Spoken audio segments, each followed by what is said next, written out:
Good morning guys! Welcome to my vlog! So for today's video, magtatanggal na tayo ng Christmas tree dahil sinipag tayo today. Ako lang ba yung feeling na excited ka masyado kapag nagpo-put up ka na ng Christmas tree ng bare months, pero pag after New Year, parang nakakapagod. Tinitigan ko palang napapagod na ako. Ang liit-liit lang naman yan. Aminin, nakakatamad talaga magligpit ng Christmas tree. Actually, madali lang naman itong iligpit. Tamad lang talaga ako. Hoy! At buti na lang, naisipan ng pamangkin ko na tulungan ako. Believe din talaga ako sa Christmas tree na ito, no? Alam mo ba na 2018 ko pa to nabili, hanggang ngayon gamit na gamit ko pa siya. Sana nga mas magtagal pa to sa akin kasi ito lang talagang size na kasya doon sa sala ko. Alam mo naman ang liit ng bahay namin. Ano kayang tawag dito? Umbrella Christmas tree? Kasi tinitiklop namin siya para siyang payong, pero alam mo ba matigas yun ha, parang pino-force, gumagamit ka talaga ng energy para ma-push talaga siya into small pieces. Ayan, nalagay na namin siya sa kanyang cartoon. Ang dugyot na ng lalagyan niya. So, scotch tape lang natin para hindi siya mubuka. Ayan, dapat stay strong din itong Christmas tree ko at saka yung box niya ha. Kasi wala pa talaga akong planong bumili ng bago kasi hindi pa siya priority sa buhay ko. As long as magagamit, gamitin natin. At biglang may tumawag si Mother Earth, tumatawag dahil naubusan na ng load sa Signal TV niya. Kaya, to the rescue ang person. Alam niyo ba talaga, monthly talaga ako naglo-load ng Signal guys. Through GCash, madali lang naman. At tinanggal ko na rin tong banner namin at saka yung series light. Nako, nakakapagod talaga yung series light talaga ikabit. Tapos pagtanggalin, nakakapagod din. Kaya deserve ko mag-pizza ngayon. Welcome to Yanong's Pizza. Char. Palagi akong dumadaan dito guys, sa highway nila. Pero never akong bumili. So narinig ko lang na masarap daw dito. So tinry ko kaagad. Ano pa ba? So ayan, nag-order na ako. Babalikan ko lang kasi pupunta pa ako ng pharmacy. Alam niyo naman na usong-uso talaga yung sipon at saka ubo. So naubusan na kami ng medicine. So bumili ako ulit ng bago. Mag-iingat po tayong lahat. Mahal at saka bawal magkasakit ngayon. I saw you. Are you okay na? What? Oh, naman po ko. Hi! Adulting 101.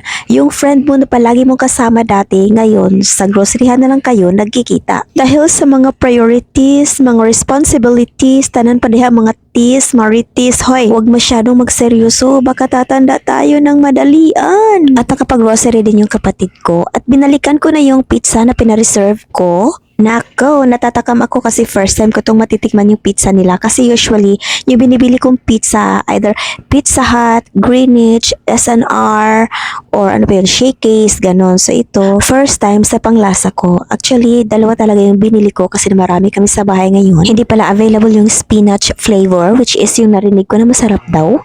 So next time na lang yun. Tignan natin kung magugustuhan ba talaga to ni Happy. Actually, ito na yung dinner niya. At nag-drop by kami dito para kunin yung mga pinolaundry namin on the other day. Yung friend na lang yung pinakuha ko para naman makita rin siya sa video. Gustong-gusto niya yan eh.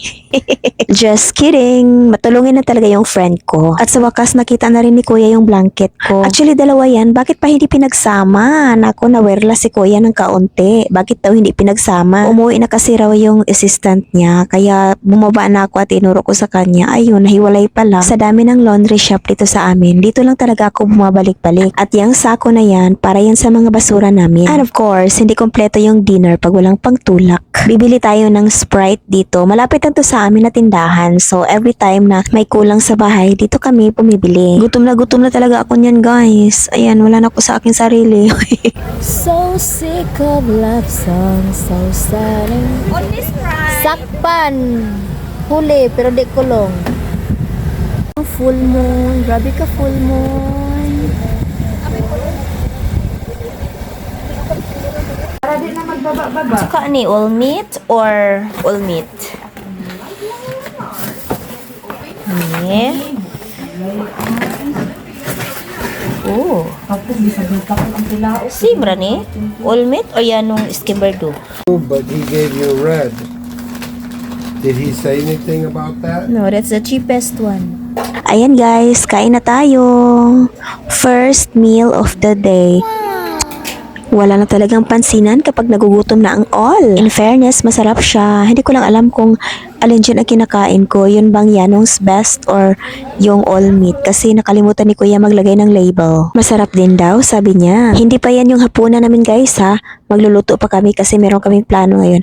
Magsangyupsal daw kuno ang mga person sa labas. Pagkatapos kong kumain, aayusin ko lang to. Mabuti naman hindi na ako bumili ng isang tray na itlog kasi bumili na pala sila. Mabuti naman kasi timing wala na tayong extra. First, sangyupsal sa 2025. Ito yung lulutuin namin sa labas ng bahay. At itong lettuce, lettuce daw yan, sabi ng husband ko. Lettuce manggod, charot. At hindi pwede mawala yung pasayan. At nandito na nga kami sa labas. Ayan, sa kakapanood nyo yan ng mukbang. Pinaghalo na namin guys yung bacon at saka yung maliliit na mga karne para sa sangyup talaga. Ayan, luto-luto muna bago kain. Hinihiwa-hiwa lang din namin guys para naman isang subo na lang. Tapos nagluto din kami ng noodles para merong sabaw. Favorite talaga namin to na banding guys. Lingaw man dyan magsugba-sugba no. Magsugba kaon da yun, ana. Unya kay load mo na no, kay karne man na siya. Syempre, ang pair na to ana, soju. Ayan, Korean drama pa more na impluwensyahan. Wala pala si Habi dyan kasi hindi siya mahilig sa mga ganyan. Pizza is enough for him na. Mga 2 hours din ang kain namin dyan guys. Kung pwede palang araw-arawin, kaya lang nakakabutas ng bulsa. Ang mahal ng bacon at saka yung karne ng pangsangyup. Kung cravings mo talaga sa bahay ka na lang kasi mas nakakatipid ka pa. Kasi sa labas, 500 mahigit yung isang tao na magsangyupsal ka. Kung marami ka namang extra money, why not, diba? Go! Pero kakain pa rin sa labas sa 2025. At yun lamang po. Maraming salamat. Bye-bye!